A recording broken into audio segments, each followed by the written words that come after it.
The invitation came through our family group chat, my mother's perfectly worded message dripping with concerned disappointment. Emergency family meeting. Thursday, 7 p.m. Alexandra needs our help with her situation. My situation? That's what they'd been calling my decision to quit my prestigious consulting job and start my own company. 2 years of subtle jabs, worried phone calls, and not-so-subtle hints about real jobs with actual benefits. I sat in my car outside my parents' colonial-style house, the same one I'd grown up in, where success was measured in Ivy League degrees and corporate titles. My sister Emma's Range Rover sat in the circular driveway, next to Dad's Mercedes and Mom's BMW. My Toyota Corolla looked decidedly out of place, exactly how they saw me these days. My phone buzzed. Another message from Marcus, my CFO. Forbes article goes live at 8 p.m. Eastern Standard Time. You ready for this? I texted back. Perfect timing. Family intervention starts at 7. His response was immediate. Savage. Want me to send a car to rescue you? No need. Some things are worth waiting for. I checked my reflection in the rearview mirror. No designer clothes tonight. Just a simple black blazer over a white shirt, minimal makeup, hair pulled back neatly. Let them think I couldn't afford better. It made the coming revelation sweeter. The door opened before I could knock. Mom stood there in her channel suit, perfect makeup not quite hiding her frown lines. Alexandra, darling, you're late. By 2 minutes, Mom. Details matter in business, dear. She ushered me inside. Something you might want to consider. The living room was set up like a corporate intervention. Dad in his power position by the fireplace, Emma and her husband James on the leather sofa, Mom's sister, Aunt Patricia, in the wingback chair. They'd even called in reinforcements. Ally. Emma air-kissed my cheek. Love the blazer. H&M. Thrift store, actually. I watched her try to hide her horror. Sustainable fashion. Very on trend. Dad cleared his throat. Let's get started. We're here because we're worried about you, Alexandra. About my situation? I took the least comfortable chair, deliberately facing them all. About your choices, Mom corrected. 2 years ago, you had everything. Junior partner track at McKinsey. That lovely penthouse apartment. William. Ah, yes, William.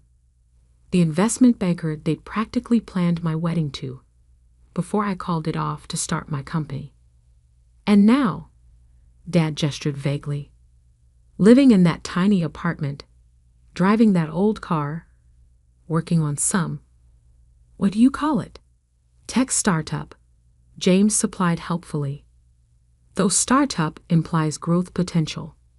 He smiled, all teeth, and MBA confidence. I took a look at your sector. The market's saturated. No room for new players without serious capital backing. I bit back a smile. James, who tried to get his own startup funded 3 times before falling back on his trust fund. James, who had no idea he'd been pitching to one of my subsidiary investment firms last month. James, who'd been rejected. Again. We're just trying to help, Emma added. There's no shame in admitting something isn't working. McKinsey would take you back in a heartbeat. Actually, Aunt Patricia chimed in. Barbara's daughter just got promoted to partner there. Youngest female partner in their history. She paused meaningfully. That could have been you. I checked my watch. 7:43 p.m. The Forbes article would drop in 17 minutes. You haven't even told us what your company actually does, Mom complained. All this secrecy, these long hours, and what do you have to show for it? Dad stood, assuming his CEO stance, the same one he'd used for countless boardroom presentations. We're here to discuss your failing company and plan your next steps. No more avoiding the reality. Emma's phone chimed.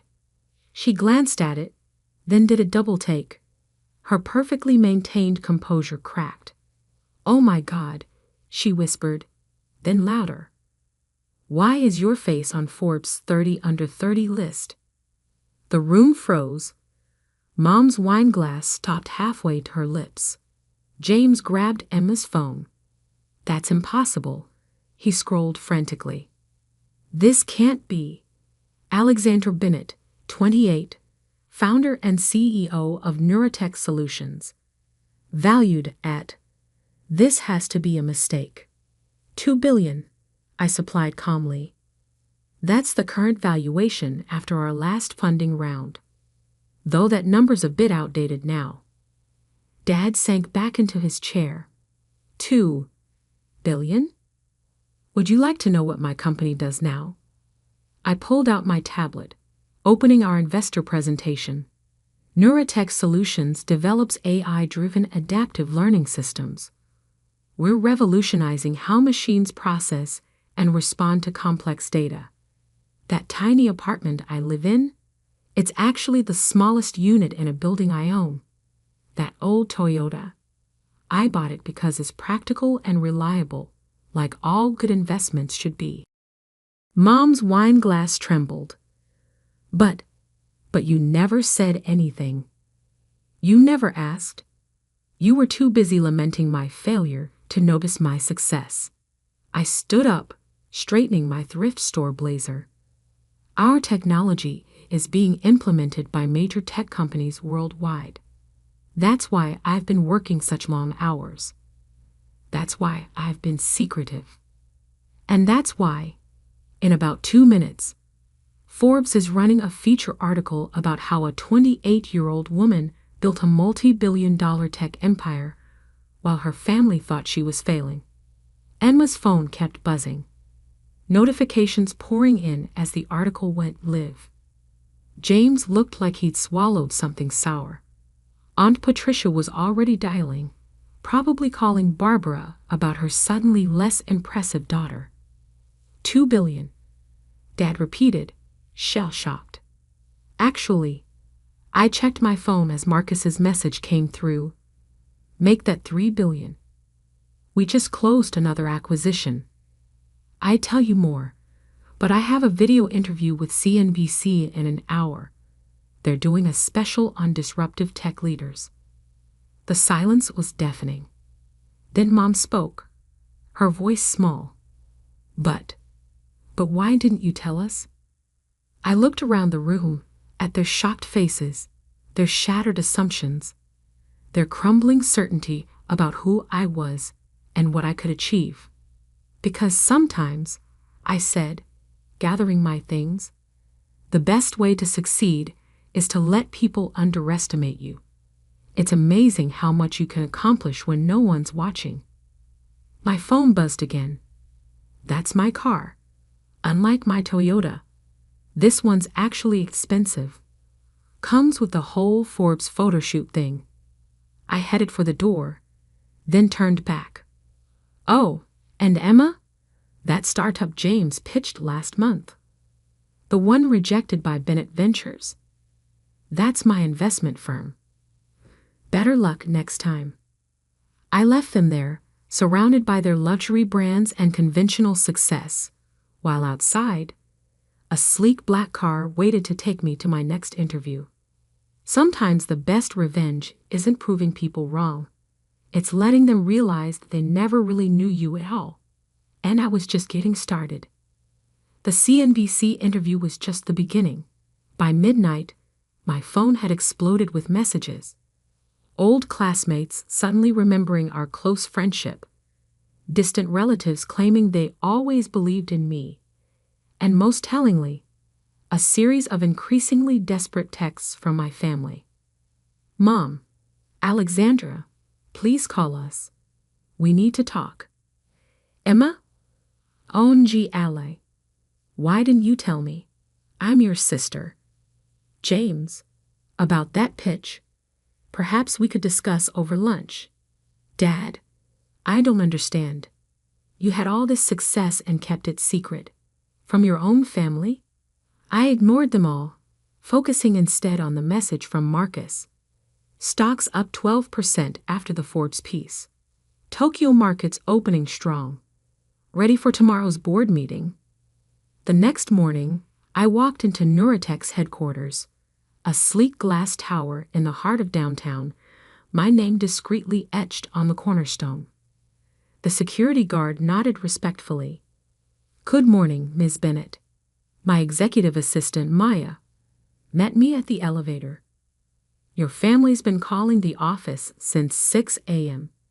Your mother tried to charm her way past reception, but security followed protocol. I smiled. Of course they did. Any other surprises? Your sister Emma posted on LinkedIn about her brilliant tech entrepreneur sister and tagged you. PR wants to know how to handle it. No response necessary.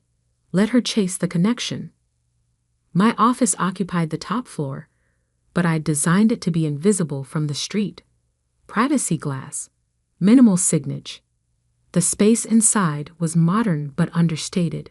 Clean lines, practical furniture, walls covered in whiteboards filled with code and complex algorithms. The morning news played silently on multiple screens.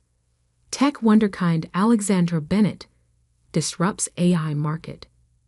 Neuratech Solutions, the stealth giant that's revolutionizing machine learning. Young CEO built billion-dollar empire in secret. A knock at my door interrupted my news scanning. Ms. Bennett, your 9 a.m. is here. I turned, expecting my scheduled venture capital meeting. Instead, there stood William, my ex-fiancé, the investment banker my parents had never forgiven me for leaving. Alexandra, he said, attempting his old charming smile. You look successful. I look exactly the same as when you called my startup dreams cute and admirable. I stayed seated. How did you get on my calendar? He shifted uncomfortably. Your mother might have mentioned you had offices here. I thought, given our history, I cut in. You should remember that I don't appreciate people who underestimate me. I never. You said, and I quote, tech is a man's world, darling. Stick to consulting where they appreciate diversity hires. I pressed the intercom. Maya, please escort Mr. Harrison out and update security protocols. As he was led away, my actual 9 a.m. arrived. Sarah Chin, the notorious venture capitalist known for backing unicorn startups. Entertaining morning, she asked, nodding toward William's retreating figure. Just clearing out old misconceptions. I pulled up our presentation. Shall we discuss the future instead of the past? The meeting with Sarah went brilliantly, but it was just a warm-up for what came next. At noon, I had a board meeting, my first since the Forbes article dropped.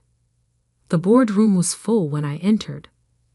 Our investors, mostly older men who'd initially doubted me, now sat up straighter when I walked in. Funny how a few $1 billion changes people's posture.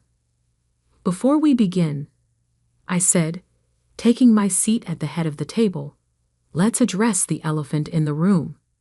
Yes, the Forbes article was strategic. Yes, the timing was deliberate. And no, this doesn't change anything about how we operate. Marcus, my CFO, pulled up our quarterly numbers. The growth charts looked like mountain ranges. Steep, impressive, undeniable.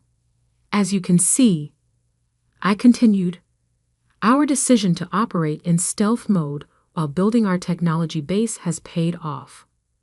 We're not just ahead of the market. We are the market.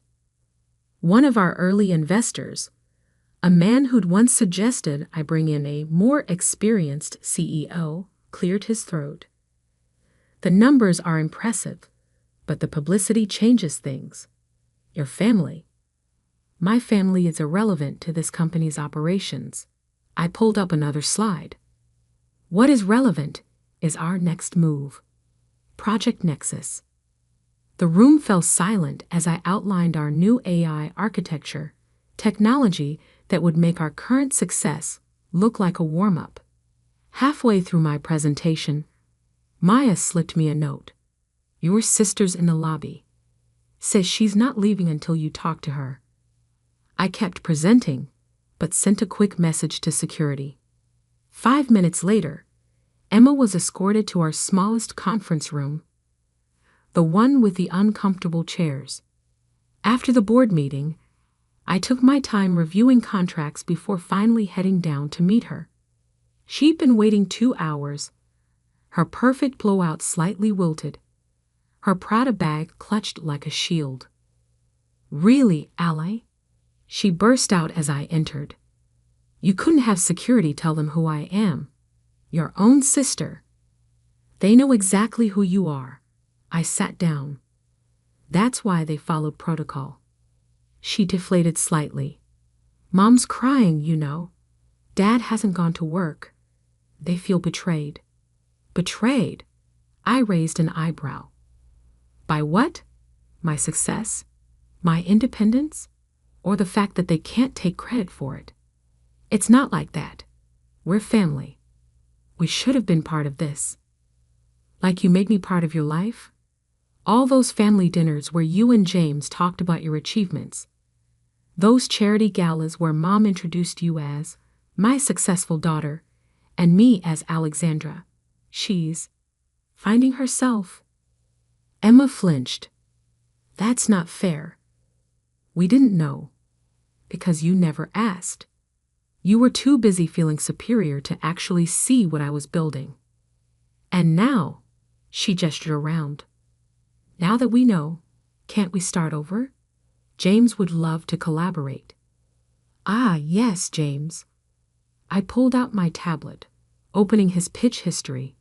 3 failed startups, 2 SEC warnings for questionable trading practices, and a trust fund that's dwindling faster than his excuses. That James. Her face reddened. How did you? I know everything about everyone who tries to do business with my company, including the fact that he's been bad-mouthing me to potential investors for 2 years. Amateur hour, I believe he called it.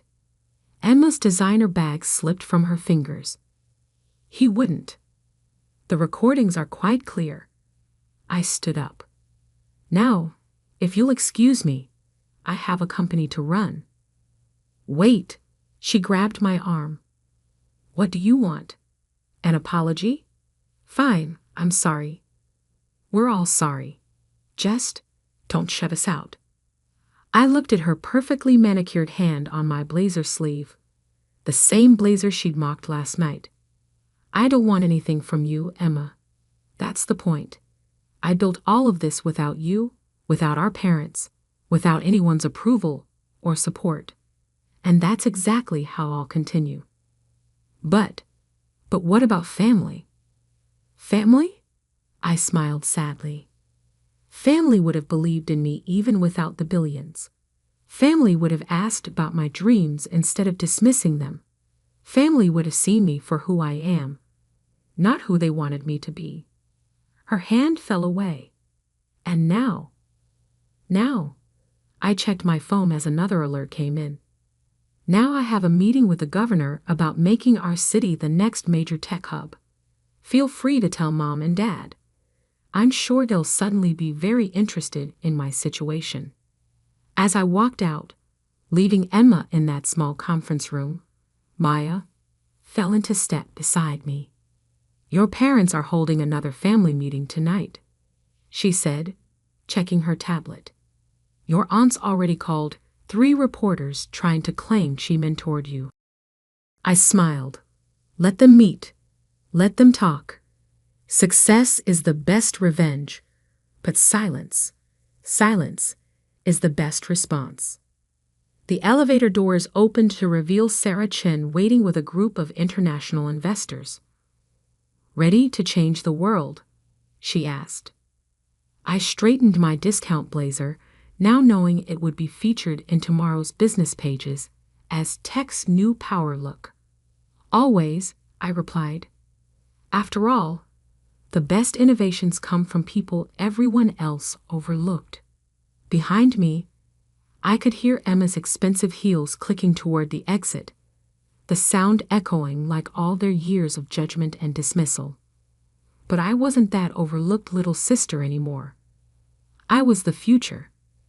And the future, like success, belongs to those who built it for themselves. 1 month after the Forbes article changed everything, I sat in my office reviewing the latest market reports. Neuratech's stock had doubled. Our AI technology was being called revolutionary by industry leaders, and my carefully maintained privacy had been replaced by constant public attention. Maya appeared in my doorway. "Your father's downstairs." I didn't look up from my screen. The same answer as yesterday. "He's different today. No Mercedes, no power suit. He's wearing jeans." That made me pause. Richard Bennett, CEO of Bennett Global Consulting, wearing jeans? In public? "He's been waiting in the lobby for 2 hours, Maya added. "Just sitting there, watching people work." I pulled up the lobby security feed. There he was, my father, looking smaller somehow in casual clothes, holding a worn leather briefcase I'd never seen before. Send him up. While waiting, I studied the collection of newspaper headlines framed on my wall. Neuratech announces breakthrough in quantum AI. Tech's newest billion-dollar CEO refuses family's attempts to take credit. Alexander Bennett. Success doesn't need permission. The last one was from an interview where I had finally addressed the family situation publicly. The reporter had asked why I kept my success secret from my family. My response went viral. Success doesn't need permission, validation, or family approval. It just needs vision and persistence. Dad entered quietly, so unlike his usual commanding presence. He took in my office slowly. The whiteboards covered in complex algorithms, the global market tickers, the view of the city he thought he knew. "Your mother keeps setting a place for you at dinner," he said finally. "Every Thursday night, just in case." I gestured to the chair across from my desk. He sat, placing the old briefcase in his lap. "I've been thinking," he continued, "about your 5th grade science fair." Of all the things he could have said, this wasn't what I expected. "You built a primitive neural network. Used it to predict weather patterns. Everyone else had volcanoes made of baking soda or plants growing toward light. You had algorithms." He smiled faintly. "You won first place, but I missed it. Had a board meeting. I remember. You know what I don't remember? Ever asking you to explain how it worked, or why you were interested in AI, or what you dreamed of creating." He opened the briefcase and pulled out a stack of papers. "So I did some research." He spread them on my desk. Patents, academic papers, early business proposals. My work, dating back years. "You filed your first patent at 19, he said. Created your first AI protocol at 22. Launched 3 successful startups under different names before Neuratech. All while we thought you were just." He trailed off. "Finding myself," I supplied. "Being difficult." He looked up, meeting my eyes. "We were wrong. I was wrong." The silence stretched between us, heavy with years of missed connections. "Did you know," he said finally, "that your mother has started taking coding classes? Basic stuff, but she says she wants to understand what you built. Emma's been reading about AI ethics. Even James. James has been trying to pitch to my competitors. I interrupted, using his connection to me as leverage. Dad's face fell. I didn't know that. There's a lot you didn't know, didn't ask, didn't want to see. He nodded slowly. Your mother wants to host a family dinner to celebrate your success. Like the last family dinner? Were you all gathered to intervene in my situation? No. He pulled out one more paper from his briefcase, like this.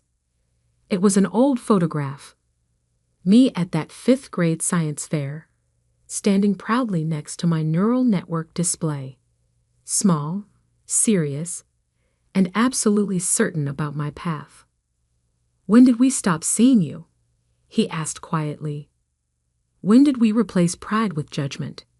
I studied the photo, remembering that day. The excitement of creation, the joy of making something new. The disappointment when my parents missed the ceremony. You know, I said, that project predicted weather patterns with 76% accuracy. Pretty impressive for a 5th grader. Want to know what Neurotech's current accuracy rate is? He looked up, interested despite himself. What is it? 99.997%. I turned my monitor around, showing him our latest test results. We're not just predicting weather anymore. We're modeling climate changes, market trends, population movements.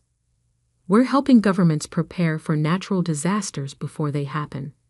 Helping businesses adapt to changes before they hit. Saving lives, Dad. For the first time, I saw real understanding dawn in his eyes. Not just of the money or success, but of what I'd actually built. Show me, he said softly. Help me understand. I hesitated. Then I stood up and walked to the largest whiteboard. It starts with a basic neural pathway. I began drawing. But then we added quantum processing. For the next hour, I explained my life's work to my father. He asked questions, good ones, showing he'd done real research. When I finished, he was silent for a long moment. I have another confession, he said finally. Bennett Global is struggling. The old consulting model isn't working anymore. Companies want AI integration, predictive analytics. I know, I said. Your stock dropped 40% last quarter. He laughed suddenly. Of course you know. You probably knew before I did. He straightened in his chair. I'm not here to ask for help, or money, or connections. I'm here to say I'm proud of you. Not because you're successful, but because you had the courage to build something revolutionary while we were all too blind to see it. I walked to the window, looking out at the city where I'd built my empire in secret. The next family dinner, I said slowly. What if we held it here? Here? In my building. I'll give them a tour first. Show them what I actually do. No more assumptions, no more judgments. Just reality. They'd like that, he said. Then carefully. I'd like that. One condition. I turned back to face him.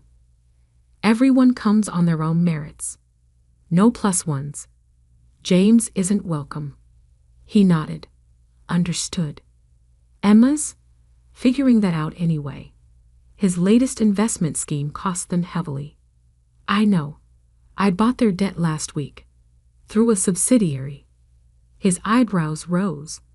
You did? Why? Because Emma's still my sister. She needs to clean up her own mess. But I won't let her drown. I sat back down. Family is complicated. Success doesn't fix that.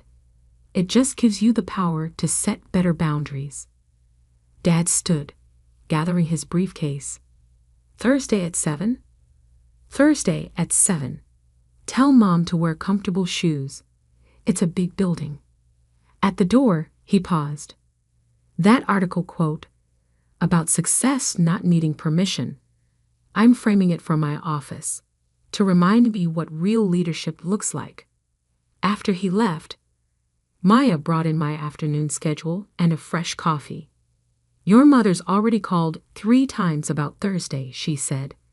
And Emma sent flowers. Donate the flowers, I replied. And Maya, clear my Thursday evening schedule. It's time to show my family what I really built. That night, working late as usual, I added one more framed article to my wall. Tech CEO redefines family business. Success is the best teacher. Below it, I hung that old science fair photo. The little girl with big dreams who became the woman who changed the tech world. Sometimes the hardest part of success isn't building an empire.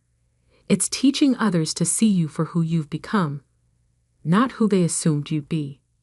And as I looked out over my city, watching the lights twinkle in buildings where my technology was already at work, I smiled.